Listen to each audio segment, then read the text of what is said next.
men are seeking help, but they're not receiving the help that they need.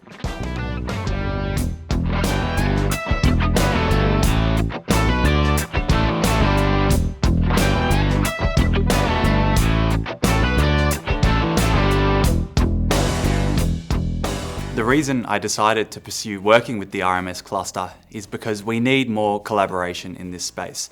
It's been a long time coming that male suicide has been on the radar for so many in community and within the media, but it's really taken a very long time to bring everyone within the research field together to start to understand and unpack these issues and work out from a global perspective what is going on and how we can go about solving these issues. So I always figure we're better together, and so collaboration is key for me, and I love working with different minds, with different opinions, and that's what the cluster brings. So often when I'm out in community or talking with the partners or men themselves, they continuously tell me, I don't know how to work with this mental health system. I don't know what therapy is or how it works. And so all of these expectations and stereotypes that abound throughout the community are really acting as barriers to men getting the support they need. That's why in Movember we created this program of videos called What is Therapy? It's a 5-part series and it debunks the myths. There are so many of them going around, from it's all about medication to you're going to lie on a couch and talk about your mother. None of this stuff actually happens. What happens is that therapy is of your own creation. It's a collaboration. I think we have a marketing problem when it comes to getting guys into therapy and when it comes to engaging and retaining them. We've spent so long trying to push men into therapy. We haven't spent enough time actually making sure that they stay there.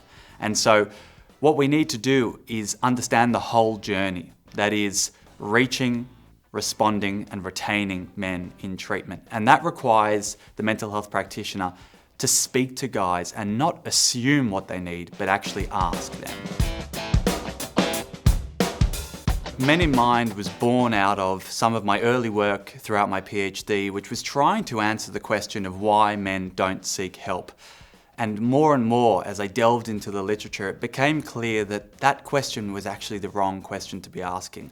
In fact, it was, men are seeking help, but they're not receiving the help that they need. Rather than putting more responsibility on the shoulders of men to adapt to a system that is foreign, uncomfortable, and doesn't actually reach them when they need it. In fact, we need to go, okay, there's a systemic issue here, which is that the whole psychotherapy field hasn't been built with men in mind. And that's where the title came from. And that's when we decided we're going to create practitioner education. We are going to lift up the workforce in the field so that they can connect with guys accordingly.